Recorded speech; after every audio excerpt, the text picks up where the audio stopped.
Hi friends, welcome back to the channel. ഇന്ന് നമ്മൾ അടുത്തിടെ കന്നഡയിൽ പുറത്തിറങ്ങിയ ഒരു നല്ല ക്രൈം ത്രില്ലർ സിനിമയായ ശഖാഹാരിയുടെ കഥയാണ് വിശദീകരിക്കാൻ പോകുന്നത്. ഇതുപോലെ നിങ്ങൾക്ക് ഏതെങ്കിലും സിനിമയുടെ കഥ വിശദീകരണം ചെയ്യണമെങ്കിൽ ആ സിനിമയുടെ പേര് കമന്റ് ബോക്സിൽ കമന്റ് ചെയ്താൽ മതി. ഒട്ടും വൈകാതെ നമുക്ക് സിനിമയിലേക്ക് കടക്കാം. സിനിമ തുടങ്ങുമ്പോൾ നമ്മുടെ സിനിമയിലെ പ്രധാന കഥാപാത്രമായ സുബ്ബണ്ണ എന്ന വ്യക്തിയെ കാണിക്കുന്നു. സുബ്ബണ്ണ ഒരു വിദൂര ഗ്രാമത്തിൽ ശുദ്ധ വെജിറ്റേറിയൻ ഹോട്ടൽ നടത്തി ജീവിക്കുകയാണ്.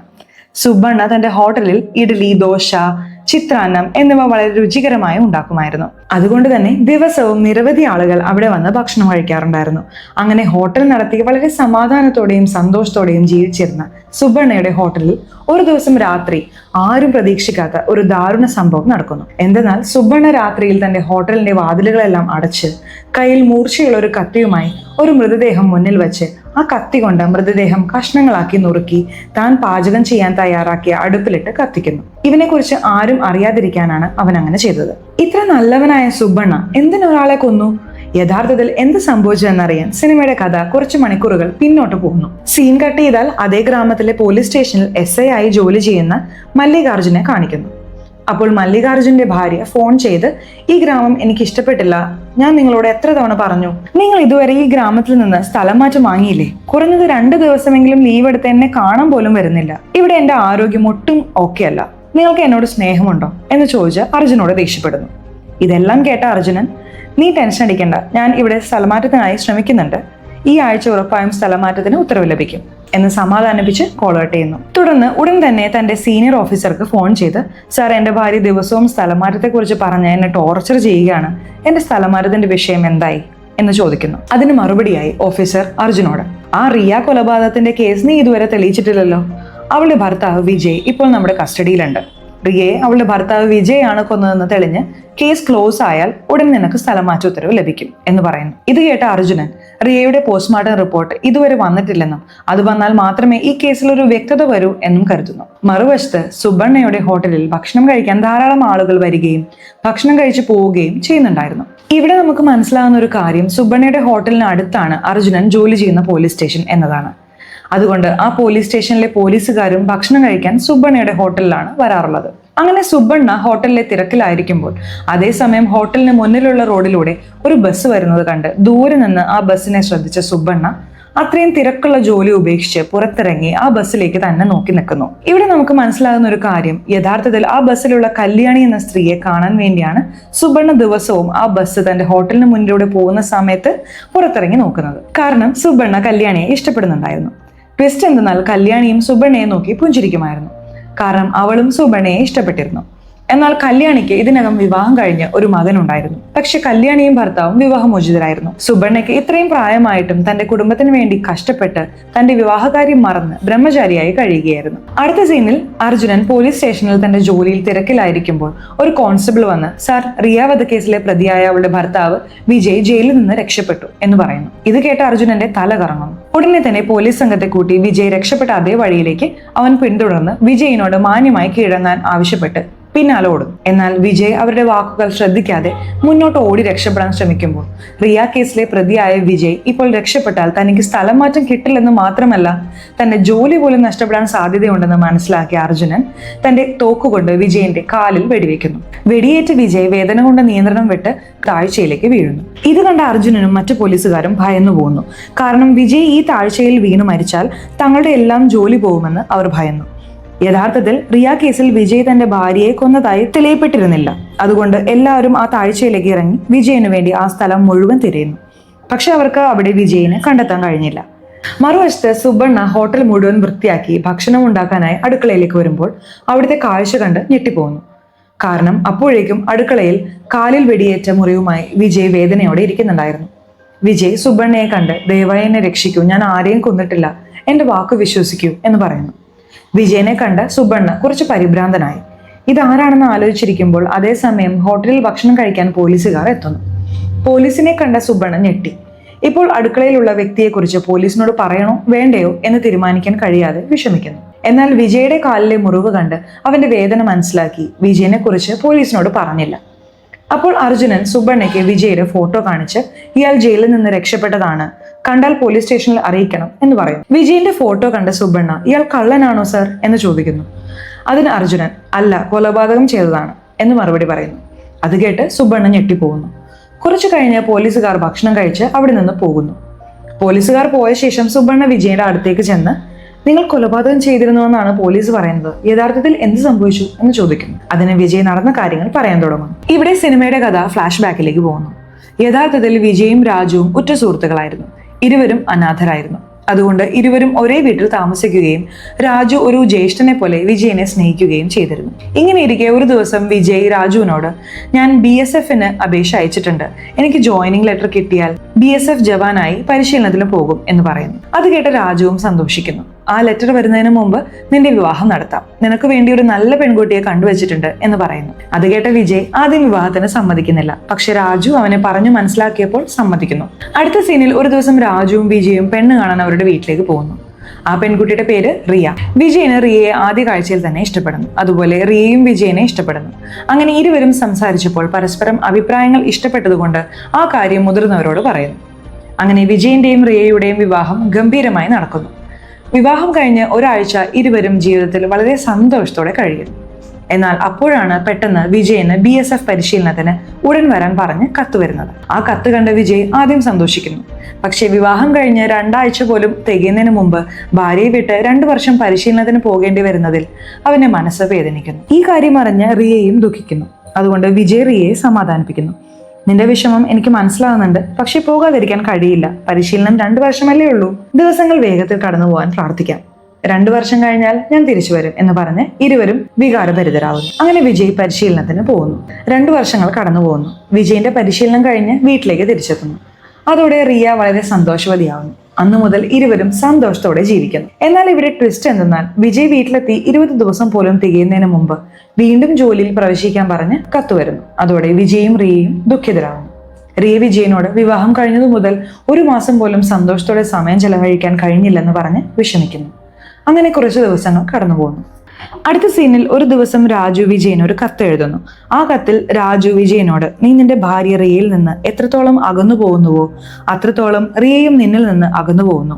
യഥാർത്ഥ കാര്യം എന്തെന്നാൽ കുറച്ച് ദിവസങ്ങളായി റിയയുടെ പെരുമാറ്റത്തിൽ മാറ്റം വന്നിട്ടുണ്ട്. റിയ രമേശ് എന്ന വ്യക്തിയെ ദിവസവും കാണുന്നു. അവന്റെ കൂടെ ബൈക്കിൽ നഗരം മുഴുവൻ കറങ്ങുന്നു. നീ ഇങ്ങനെ റിയയിൽ നിന്ന് അകന്നു നിന്നാൽ റിയ നിനക്ക് നഷ്ടപ്പെടും.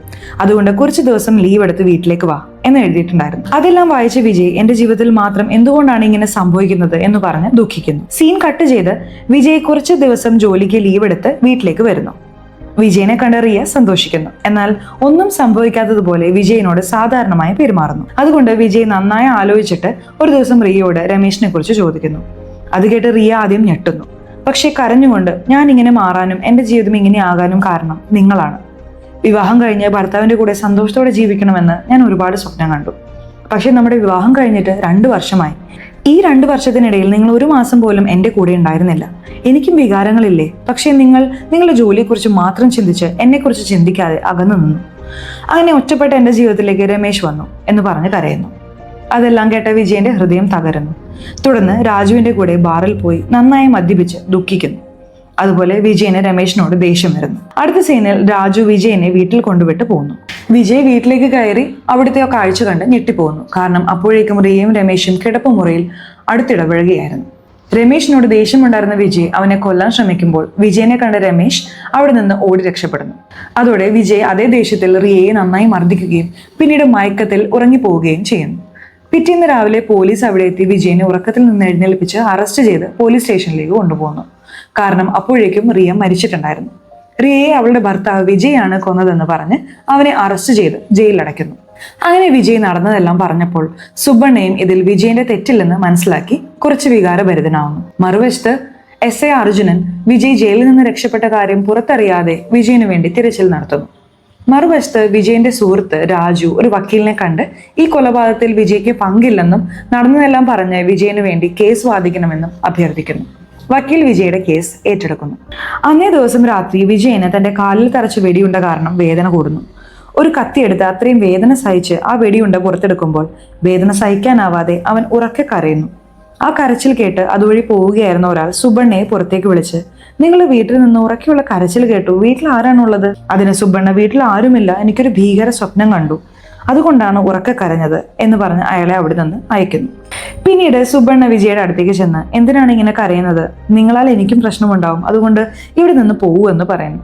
അതിന് വിജയ് സുബണ്ണയ്ക്ക് തന്റെ കാലിൽ നിന്ന് പുറത്തെടുത്ത വെടിയുണ്ട കാണിച്ച്, ഇത് കാലിൽ കിടന്നതുകൊണ്ട് ഒരുപാട് വേദനയുണ്ടായിരുന്നു, അതുകൊണ്ടാണ് ഇത് പുറത്തെടുത്തത്, വേദന സഹിക്കാൻ കഴിയാതെ കരഞ്ഞു പോയതാണ് എന്ന് പറയുന്നു. നിങ്ങൾ ഇതിനകം എന്നെ ഒരുപാട് സഹായിച്ചു, ഇനിയും ഞാൻ ഇവിടെ താമസിച്ച് എൻ്റെ പേരിൽ നിങ്ങൾക്ക് പ്രശ്നമുണ്ടാകരുത്, എനിക്കത് ഇഷ്ടമല്ല. അതുകൊണ്ട് ഇവിടെ നിന്ന് പോകാൻ ഞാൻ ആഗ്രഹിക്കുന്നു, പക്ഷെ എനിക്കൊരു അവസാന സഹായം ചെയ്യണം. അതെന്നാൽ മറ്റൊരു ഗ്രാമത്തിലേക്ക് പോകാൻ എനിക്കൊരു ബസ് ടിക്കറ്റ് എടുത്തു തരണം, അടുത്ത ഗ്രാമത്തിലേക്ക് പോയിക്കോളാം എന്ന് പറയുന്നു. എന്നാൽ അതെല്ലാം കേട്ട സുബണ്ണ വിജയുടെ അവസ്ഥ കണ്ട് ദുഃഖിക്കുന്നു. പക്ഷെ ഒന്നും ചെയ്യാൻ കഴിയാത്ത അവസ്ഥയിലായിരുന്നു അയാൾ. ഇതിനിടയിൽ റിയയുടെ പോസ്റ്റ്മോർട്ടം റിപ്പോർട്ട് ഡോക്ടർ SI അർജുനന് നൽകി ഞെട്ടിക്കുന്ന ഒരു കാര്യം പറയുന്നു. അതെന്തെന്നാൽ റിയയെ വിജയ് കൊന്നിട്ടില്ല, യഥാർത്ഥത്തിൽ റിയയെ കഴുത്തു ഞെരിച്ച് കൊന്നതാണ്. എന്നാൽ റിയയുടെ കഴുത്തിലുണ്ടായിരുന്ന വിരലടയാളങ്ങൾ വിജയുടെ വിരലടയാളങ്ങളുമായി ഒട്ടും പൊരുത്തപ്പെട്ടിരുന്നില്ല. അതായത് റിയയെ കൊന്നത് വിജയ് അല്ല, റിയയെ മറ്റാരോ ആണ് കൊന്നതെന്ന് അർജുനന് മനസ്സിലായപ്പോൾ അയാൾ ഞെട്ടിപ്പോകുന്നു. മറുവശത്ത് അതേ ദിവസം രാത്രി സുബണ്ണ ബസ് ടിക്കറ്റുകളുമായി വിജയുടെ അടുത്തേക്ക് വന്ന്, നീ അടുത്ത ഗ്രാമത്തിലേക്ക് പോകാനുള്ള ടിക്കറ്റുകൾ കൊണ്ടുവന്നിട്ടുണ്ട്, ബസ് പുലർച്ചെ 4 മണിക്കാണ്, അപ്പോൾ നിന്നെ ആരും കാണില്ല, അതുകൊണ്ട് ഞാൻ 3 മണിക്ക് നിന്നെ വിളിച്ചുണർത്താം, ഇപ്പോൾ ഉറങ്ങിക്കോളൂ എന്ന് പറയുന്നു. അത് കേട്ട വിജയ് തനിക്ക് വേണ്ടി അത്രയധികം സഹായം ചെയ്യുന്ന സുബണ്ണയ്ക്ക് നന്ദി പറഞ്ഞ് ഉറങ്ങുന്നു. സീൻ കട്ട് ചെയ്ത് പിറ്റേന്ന് പുലർച്ചെ 3 മണിക്ക് സുബണ്ണ എഴുന്നേറ്റ് വിജയിനെയും വിളിച്ചുണർത്താൻ ശ്രമിക്കുന്നു. എന്നാൽ ഇവിടെയാണ് ട്വിസ്റ്റ്. അപ്പോഴേക്കും വിജയ് മരിച്ചിട്ടുണ്ടായിരുന്നു. കാരണം വിജയ് തന്റെ കാലിൽ തറച്ച വെടിയുണ്ട പുറത്തെടുത്തുകൊണ്ട് രക്തസ്രാവം ഉണ്ടായി. ചികിത്സ ലഭിക്കാതെ ആരോഗ്യം മോശമായി മരിച്ചിട്ടുണ്ടായിരുന്നു. വിജയ് മരിച്ചെന്ന് മനസ്സിലാക്കിയ സുബണ്ണ ഞെട്ടി ഭയന്നു പോകുന്നു. ഇപ്പോൾ ആരെങ്കിലും വിജയുടെ മൃതദേഹം ഇവിടെ കണ്ടാൽ പോലീസിനോട് പറയും. ഇത്രയും ദിവസം വിജയനെ താനാണ് സംരക്ഷിച്ചതെന്ന് പറഞ്ഞ് തന്നെയും അറസ്റ്റ് ചെയ്ത് ജയിലിലടയ്ക്കുമെന്ന് ആലോചിച്ച് ഇപ്പോൾ വിജയുടെ മൃതദേഹം ഗ്രാമത്തിൽ നിന്ന് ദൂരെ കൊണ്ടുപോയി കാട്ടിൽ കുഴിച്ചിടാൻ തീരുമാനിക്കുന്നു. വിജയന്റെ മൃതദേഹം ഒരു ചാക്കിലാക്കി കെട്ടി ബൈക്കിൽ വെച്ച് ആരും കാണാതെ കാട്ടിലേക്ക് പുറപ്പെടുന്നു. എന്നാൽ കുറച്ചു ദൂരം ചെന്നപ്പോൾ പെട്രോളിംഗ് നടത്തുകയായിരുന്ന പോലീസ് സുബണ്ണയെ കണ്ട്, ഇത്ര രാത്രിയിൽ എങ്ങോട്ടാണ് പോകുന്നത് സുബണ്ണ, ഈ കെട്ടിൽ എന്താണ് എന്ന് ചോദിക്കുന്നു. അതിന് സുബണ്ണ, ഹോട്ടലിൽ മുഴുവൻ വൃത്തിയാക്കി സർ, അടുക്കളയിൽ ഉണ്ടായിരുന്ന മാലിന്യം മുഴുവൻ ചാക്കിലാക്കി കെട്ടി ഗ്രാമത്തിന് പുറത്ത് കളയാൻ പോവുകയാണ് എന്ന് പറയുന്നു. അത് കേട്ട പോലീസ്, നിനക്ക് ബുദ്ധിയുണ്ടോ, മാലിന്യം കളയാൻ ഈ സമയത്താണോ പോകുന്നത്, ഈ വഴിയിൽ വന്യമൃഗങ്ങളുണ്ടാവും, മാലിന്യം നാളെ രാവിലെ കളയാം എന്ന് പറഞ്ഞ് അവനെ തിരിച്ചയക്കുന്നു. അതോടെ സുബണ്ണ വീണ്ടും ഹോട്ടലിലേക്ക് വന്ന് വിജയന്റെ മൃതദേഹത്തെ നോക്കി. ഇപ്പോൾ ഈ മൃതദേഹം എന്തു ചെയ്യുമെന്ന് അറിയാതെ ആലോചനയിലാവുന്നു. കുറച്ചു നേരം ആലോചിച്ച സുബണ്ണ, ഈ മൃതദേഹം ഇവിടെ ഉണ്ടെങ്കിൽ രാവിലെ പോലീസ് ഭക്ഷണം കഴിക്കാൻ വരുമ്പോൾ ഈ മൃതദേഹം കണ്ടാൽ താനും ഈ കേസിൽ കുടുങ്ങിപ്പോകുമെന്ന് മനസ്സിലാവുന്നു.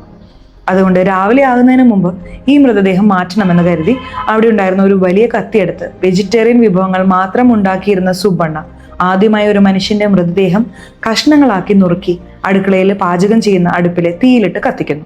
ഈ സീനാണ് നമുക്ക് സിനിമയുടെ തുടക്കത്തിൽ കാണുന്നത്. സീൻ കട്ട് ചെയ്താൽ പിറ്റേന്ന് രാവിലെ ഭക്ഷണം കഴിക്കാൻ പോലീസ് സുബണ്ണയുടെ ഹോട്ടലിൽ വരുന്നു.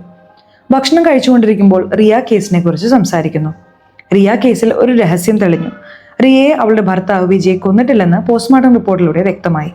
പക്ഷേ ഈ കാര്യം അറിയാതെ വിജയ് ജയിലിൽ നിന്ന് രക്ഷപ്പെട്ട് എവിടെയാണോ എന്തോ.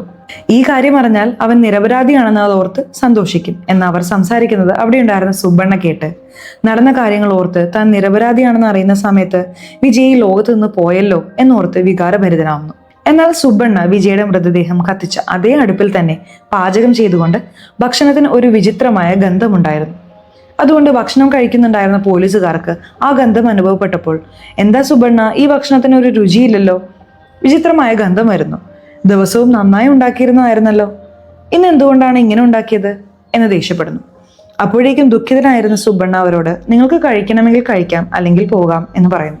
ഇതിനിടയിൽ വിജയുടെ കേസ് ഏറ്റെടുത്ത വക്കീൽ SI അർജുനനെ കണ്ട്, റിയ കേസിൽ അറസ്റ്റിലായ വിജയ് ജയിലിൽ നിന്ന് രക്ഷപ്പെട്ടെന്ന് എനിക്കറിയാം, അവനെ കിട്ടിയില്ലെങ്കിൽ നിങ്ങൾ ഈ കേസിൽ കുടുങ്ങും, അങ്ങനെ സംഭവിക്കാതിരിക്കാൻ ഈ കേസിൽ ഞാൻ നിങ്ങളെ സഹായിക്കാം, പക്ഷേ അതിന് പകരമായി നിങ്ങളും എനിക്കൊരു ഉപകാരം ചെയ്യണം.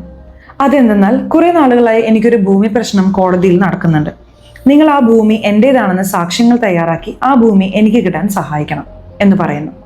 അതെല്ലാം കേട്ട അർജുനൻ വക്കീലിനെ ശകാരിച്ച് ദേഷ്യത്തോടെ അവിടെ നിന്ന് പോകുന്നു. അടുത്ത സീനിൽ കല്യാണി തന്റെ മകനെ കൂട്ടി സുബണ്ണയുടെ ഹോട്ടലിൽ വന്ന് സുബണ്ണയോട് എന്തോ കാര്യം പറയാൻ ശ്രമിക്കുന്നു. പക്ഷേ ഹോട്ടലിൽ ധാരാളം ആളുകൾ ഉണ്ടായിരുന്നതുകൊണ്ട് എന്തു ചെയ്യണമെന്നറിയാതെ അവിടെ ഇരുന്ന് ചായ കുടിക്കുന്നു. കല്യാണിയെ കണ്ട സുബണ്ണയും സന്തോഷിക്കുന്നു. അപ്പോൾ കല്യാണി ഒരു കത്ത് തന്റെ മകൻ വഴി സുബണ്ണയ്ക്ക് കൊടുത്തേൽപ്പിച്ച് അവിടെ നിന്ന് പോകുന്നു. പിന്നീട് സുബണ്ണ ആ കത്ത് തുറന്ന് വായിച്ചപ്പോൾ അതിൽ കല്യാണി സുബണ്ണയോട്, എനിക്ക് നിങ്ങളെ ഒരുപാട് ഇഷ്ടമാണ്, നിങ്ങൾക്കും എന്നെ ഇഷ്ടമാണെങ്കിൽ നമുക്ക് ഉടൻ വിവാഹം കഴിക്കാം എന്ന് എഴുതിയിട്ടുണ്ടായിരുന്നു. അത് വായിച്ച സുബണ്ണ വളരെ സന്തോഷിക്കുന്നു. അതുപോലെ കല്യാണിക്കും തനിക്കും നടക്കാൻ പോകുന്ന വിവാഹത്തെക്കുറിച്ച് ആലോചിക്കുന്നു. അന്നേ ദിവസം രാത്രി SI അർജുനൻ സുബർണയുടെ ഹോട്ടലിന് ചുറ്റുമുള്ള CCTV ദൃശ്യങ്ങൾ പരിശോധിച്ച് നേരെ സുബർണയുടെ ഹോട്ടലിലേക്ക് പോകുന്നു. അത്രയും രാത്രിയിൽ SI അർജുനൻ ഹോട്ടലിൽ വന്നതുകൊണ്ട് സുബർണ കുറച്ച് പരിഭ്രാന്തനാകുന്നു. അപ്പോൾ അർജുനൻ സുബർണയോട്, കുറെ നാളുകളായി നിന്റെ അനിയൻ രമേശിനെ കാണുന്നില്ലല്ലോ, എവിടെയാണെന്ന് പറയാമോ എന്ന് ചോദിക്കുന്നു. ഇവിടെയാണ് വെളിപ്പെടുത്തുന്ന ഞെട്ടിക്കുന്ന ട്വിസ്റ്റ്. റിയ ആരുമായിട്ടാണോ ബന്ധം പുലർത്തിയത് ആ രമേശ് സുബർണയുടെ അനിയൻ രമേശ് ആണെന്ന്. അതെല്ലാം കേട്ട സുബർണ ഞെട്ടി. അവൻ എവിടെ പോയെന്ന് എനിക്കറിയില്ല സർ എന്ന് പറഞ്ഞ് കുറച്ച് പരിഭ്രാന്തനാവുന്നു. അപ്പോൾ അർജുനൻ ഹോട്ടലിനടുത്തുള്ള CCTV വീഡിയോ അവനെ കാണിക്കുന്നു. അത് കണ്ട സുബർണ ഞെട്ടുന്നു. യഥാർത്ഥത്തിൽ റിയ മരിച്ച അതേ ദിവസം രാത്രി രമേശ് ഹോട്ടലിൽ വന്നതായി ആ വീഡിയോയിൽ റെക്കോർഡ് ചെയ്യപ്പെട്ടിട്ടുണ്ടായിരുന്നു. പക്ഷേ ഹോട്ടലിനുള്ളിലേക്ക് പോയ അവൻ പിന്നീട് പുറത്തേക്ക് വന്നില്ല. ആ വീഡിയോ കണ്ട സുബർണ, അതെ സർ, അന്ന് രാത്രി രമേശ് എൻ്റെ ഹോട്ടലിൽ വന്നു എന്ന് പറഞ്ഞ് നടന്ന കാര്യങ്ങൾ പറയാൻ തുടങ്ങുന്നു. അന്ന് രാത്രി രമേശ് സുബർണയുടെ അടുത്തേക്ക് വന്ന് പരിഭ്രാന്തിയോടെ തനിക്ക് കുറച്ച് പണം തരണമെന്നും പണം തന്നാൽ ഗ്രാമം വിട്ട് ദൂരേക്ക് പോയിക്കോളാമെന്നും പിന്നീട് വരില്ലെന്നും പറയുന്നു. എന്നാൽ രമേശിന് സംശയം തോന്നിയ സുബർണ അവന്റെ കയ്യിലുണ്ടായിരുന്ന ബാഗ് പിടിച്ചു വാങ്ങി തുറന്നു നോക്കിയപ്പോൾ അതിൽ രമേശ് റിയോടൊപ്പം മറ്റു നിരവധി സ്ത്രീകളോടും അടുത്തിടപഴകുന്ന ഫോട്ടോകൾ ഉണ്ടായിരുന്നു. യഥാർത്ഥത്തിൽ രമേശ് ഒറ്റപ്പെട്ട സ്ത്രീകളെ ലക്ഷ്യമിട്ട് തന്റെ വലയിലാക്കുകയും അവരുമായി കുറച്ച് ദിവസം ആസ്വദിക്കുകയും അവരുമായി അടുത്തിടപഴകുമ്പോൾ അവരറിയാതെ ഫോട്ടോകൾ എടുക്കുകയും പിന്നീട് പണത്തിനു വേണ്ടി ആ ഫോട്ടോകൾ കാണിച്ച് ബ്ലാക്ക്മെയിൽ ചെയ്ത് പണം സമ്പാദിക്കുമായിരുന്നു. അതുപോലെ റിയയുമായും കുറച്ച് ദിവസം ആസ്വദിച്ച ശേഷം അന്ന് റിയയുടെ വീട്ടിൽ പോയി ആ ഫോട്ടോകൾ റിയയെ കാണിച്ച് പണത്തിനായി ബ്ലാക്ക്മെയിൽ ചെയ്യുന്നു. അതോടെ രമേശിന്റെ സ്വഭാവം മനസ്സിലാക്കിയ റിയ അവനുമായി വഴക്കിടുന്നു. അതേസമയം വീട്ടിലെത്തിയ വിജയ് അവരെ കണ്ട ദേഷ്യത്തോടെ രമേശിനെ അടിക്കാൻ ശ്രമിക്കുമ്പോൾ അവൻ രക്ഷപ്പെടുന്നു. അതോടെ റിയയെ അടിക്കുമ്പോൾ അവൾ ബോധരഹിതയായി വീഴുന്നു. വിജയും മയക്കത്തിൽ ബോധരഹിതനായി വീഴുന്നു. എന്നാൽ റിയ മരിച്ചിട്ടില്ലെന്ന് മനസ്സിലാക്കിയ രമേശ് അവൾ ജീവിച്ചിരുന്നാൽ തന്നെക്കുറിച്ച് എല്ലാവരോടും പറയുമെന്ന് കരുതി അവളെ കഴുത്തു ഞെരിച്ചു കൊന്ന് ഓടി രക്ഷപ്പെട്ടു വന്നിരിക്കുകയായിരുന്നു. അതെല്ലാം കേട്ട സുബർണ ഞെട്ടി ദേഷ്യത്തിൽ രമേശിനെ നന്നായി മർദ്ദിക്കുന്നു. രമേശ് തനിക്ക് പണം തരണമെന്ന് പറഞ്ഞ് സുബർണയെ അടിക്കാൻ ശ്രമിക്കുമ്പോൾ സുബർണ അവനെ പിന്നിലേക്ക് തള്ളുന്നു. എന്നാൽ അപ്രതീക്ഷിതമായി രമേശിന്റെ തലയ്ക്ക് പരിക്കേറ്റ് അവിടെ തന്നെ മരിക്കുന്നു. രമേശ് മരിച്ചതോടെ സുബർണയ്ക്ക് ഇപ്പോൾ രമേശിന്റെ മൃതദേഹം എന്തു ചെയ്യണമെന്നറിയാതെ അടുക്കള മുറിയിലെ കത്തുന്ന അടുപ്പ് കണ്ട് അവിടെ ഉണ്ടായിരുന്ന കത്തിയെടുത്ത് രമേശിന്റെ മൃതദേഹം കഷ്ണങ്ങളാക്കി നുറുക്കി ആ കത്തുന്ന അടുപ്പിലിട്ട് കത്തിച്ചിരുന്നു. യഥാർത്ഥത്തിൽ സിനിമയുടെ തുടക്കത്തിൽ കാണിക്കുന്ന സീൻ ഇതാണ്. അതെല്ലാം കേട്ട അർജുനൻ വിജയ് വെടിയേറ്റ മുറിവുമായി തന്റെ ഹോട്ടലിലേക്ക് പോയ CCTV വീഡിയോ കാണിച്ച് പിന്നെ വിജയ് എന്തു ചെയ്തു എന്ന് ചോദിക്കുന്നു. അതിന് സുബർണ ജയിലിൽ നിന്ന് രക്ഷപ്പെട്ട വിജയ് കാലിൽ വെടിയേറ്റ മുറിവുമായി എന്റെ ഹോട്ടലിൽ വന്നു, തന്നെ സഹായിക്കണമെന്ന് കേണപേക്ഷിച്ചു. അവനെ ആ അവസ്ഥയിൽ കണ്ടപ്പോൾ എനിക്ക് ദയ തോന്നി. മാത്രമല്ല എൻ്റെ അനിയൻ കാരണമാണ് വിജയന്റെ ജീവിതം നശിച്ചതെന്നും അവൻ ഈ അവസ്ഥ വന്നതെന്നും കരുതി ഞാൻ അവനെ സഹായിച്ചു. ഇവിടെ തന്നെ താമസിക്കാൻ പറഞ്ഞു. അതുകൊണ്ടാണ് പോലീസിനോട് അവനെക്കുറിച്ച് പറയാതിരുന്നത്. പക്ഷെ പിന്നീട് അവൻ മരിച്ചു എന്ന് നടന്നതെല്ലാം പറയുന്നു. അതെല്ലാം കേട്ട അർജുനന്റെ തല കറങ്ങുന്നു. ഒരു കോഴിയെ പോലും കൊല്ലാൻ ഭയപ്പെട്ട് വെജിറ്റേറിയൻ ഹോട്ടൽ നടത്തുന്ന സുബർണ രമേശിന്റെയും വിജയന്റെയും മൃതദേഹങ്ങൾ കഷ്ണങ്ങളാക്കി നുറുക്കിയിട്ട് അടുപ്പിലിട്ട് കത്തിച്ചുവെങ്കിൽ സുബർണ ഒരു രാക്ഷസനാണെന്ന് അയാൾ കരുതുന്നു. രമേശ് റിയയെ കൊന്ന് അവളുടെ ഭർത്താവ് വിജയനെ ഈ കേസിൽ കുടുക്കി. പിന്നീട് രമേശ് ചെയ്തതറിഞ്ഞ് നീ നിന്റെ അനിയനെ കൊന്നു. വിജയ് ഇത്രയും ദിവസം നിന്റെ കൂടെ ഉണ്ടായിട്ടും ആ സത്യം പോലീസിനെ അറിയിക്കാതെ മറച്ചുവെച്ച് അവൻ മരിച്ചപ്പോൾ അവന്റെ ശരീരവും കത്തിച്ചു. അതുകൊണ്ട് ഈ കേസിൽ ഇപ്പോൾ നീ കുടുങ്ങി. ഇപ്പോൾ നിന്നെ പോലീസ് സ്റ്റേഷനിലേക്ക് കൊണ്ടുപോയി നടന്നതെല്ലാം പറഞ്ഞ് നിന്നെ ജയിലിലടച്ച് ഈ കേസ് ക്ലോസ് ചെയ്യും. അപ്പോൾ എനിക്ക് വേണ്ട സ്ഥലം മാറ്റം കിട്ടും എന്ന് പറഞ്ഞ് സുബർണയെ പോലീസ് സ്റ്റേഷനിലേക്ക് കൊണ്ടുപോകാൻ ശ്രമിക്കുമ്പോൾ സുബർണ അവനോട് ഇതെല്ലാം ഞാൻ ചെയ്തു എന്നതിന് നിങ്ങളുടെ കയ്യിൽ തെളിവുകളൊന്നുമില്ലല്ലോ എന്ന് ചോദിക്കുന്നു. അതിന് അർജുനൻ ചിരിച്ചുകൊണ്ട് അവിടെ ഒളിപ്പിച്ചു വെച്ചിരുന്ന ഒരു സ്പൈ ക്യാമറ കാണിച്ച് നീ ഇതുവരെ സംസാരിച്ചതും പറഞ്ഞതുമായ സത്യങ്ങളെല്ലാം ഇതിൽ റെക്കോർഡായിട്ടുണ്ട്. ഈ തെളിവ് മതി നിന്നെ ജയിലിലടയ്ക്കാൻ. നിന്റെ ശബ്ദം നിനക്ക് തന്നെ കേൾപ്പിച്ചു തരാം, നോക്കൂ എന്ന് പറഞ്ഞ് അത് പ്ലേ ചെയ്യുന്നു. ഇവിടെയാണ് ട്വിസ്റ്റ്. ആ സ്പൈ ക്യാമറയിൽ സെല്ലിടാൻ അർജുനൻ മറന്നുപോയിരുന്നു. അതുകൊണ്ട് അതിലൊന്നും റെക്കോർഡായിരുന്നില്ല. അതോടെ അർജുനൻ ഞെട്ടിപ്പോകുന്നു. അത് കണ്ട സുബർണ ചിരിക്കുന്നു. എന്താ സാർ, ഇത്രയും പഠിപ്പൊക്കെ ഉണ്ടായിട്ടും ക്യാമറയിൽ ബാറ്ററി ഇടാൻ മറന്നുപോയോ എന്ന് പറഞ്ഞ് ഉറക്കെ ചിരിക്കുന്നു. അത് കണ്ട അർജുനന് ദേഷ്യം വന്ന് സുബർണയെ നന്നായി അടിച്ച് മുന്നോട്ട് തള്ളുന്നു. എന്നാൽ ഇവിടെയാണ് ട്വിസ്റ്റ്. സുബർണയുടെ തലയിൽ ആണി തറച്ച് അവിടെ തന്നെ മരിക്കുന്നു. അതോടെ ഞെട്ടിയ അർജുനന് സുബർണയുടെ ശവം എന്തു ചെയ്യണമെന്ന് അറിയാതെ വിഷമിക്കുന്നു. അപ്പോൾ അടുക്കളയിലെ കത്തുന്ന അടുപ്പ് കണ്ട് സുബർണയുടെ രീതി പിന്തുടർന്ന് കത്തിയെടുത്ത് സുബർണയുടെ മൃതദേഹം കഷ്ണങ്ങളാക്കി നുറുക്കി അടുപ്പിലെ തീയിലിട്ട് കത്തിച്ച് അവിടെ നിന്ന് പോകാൻ ശ്രമിക്കുമ്പോൾ അർജുനൻ രക്തം ഛർദ്ദിച്ച് മരിക്കുന്നു. ഇവിടെ വെളിപ്പെടുന്ന ഞെട്ടിക്കുന്ന ട്വിസ്റ്റ് എന്തെന്നാൽ അർജുനന് യഥാർത്ഥ സത്യം മനസ്സിലായെന്ന് തിരിച്ചറിഞ്ഞ സുബർണ അപ്പോഴേക്കും അർജുനന് കുടിക്കാൻ കൊടുത്ത ചായയിൽ വിഷം കലർത്തി കൊടുത്തിരുന്നു, അവനെ കൊല്ലാൻ വേണ്ടി. സീൻ കട്ട് ചെയ്താൽ പിറ്റേന്ന് രാവിലെ പോലീസും ഗ്രാമവാസികളും ഹോട്ടലിന് മുന്നിൽ കൂടി അർജുനന്റെ മൃതദേഹം കണ്ട് എന്ത് സംഭവിച്ചു എന്നറിയാതെ പകച്ചു നിൽക്കുന്നു. സുബർണയും അവിടെ ഇല്ലാത്തതുകൊണ്ട് പോലീസ് അന്വേഷണം ആരംഭിക്കുന്നു. അപ്പോൾ കല്യാണി അവിടെ എത്തി ഹോട്ടൽ മുഴുവൻ ചുറ്റി നടന്നു നോക്കുമ്പോൾ അവിടെ പകുതി കരിഞ്ഞ നിലയിൽ സുബർണ കല്യാണിക്ക് എഴുതിയ ഒരു കടലാസ് കാണുന്നു. അതെടുത്ത് അതിലെന്താണെന്ന് വായിച്ചപ്പോൾ അതിൽ സുബർണ കല്യാണിയോട് എനിക്കും നിന്നെ ഒരുപാട് ഇഷ്ടമാണ്, നമുക്ക് ഉടൻ വിവാഹം കഴിച്ച് സന്തോഷത്തോടെ ജീവിക്കാം എന്ന് എഴുതിയിട്ടുണ്ടായിരുന്നു. അത് കണ്ട് കല്യാണി വികാരഭരിതയാവുന്നു. അതോടെ സിനിമ അവസാനിക്കുന്നു. എങ്ങനെയുണ്ട് ഗൈസ്? സിനിമ ഇഷ്ടപ്പെട്ടോ?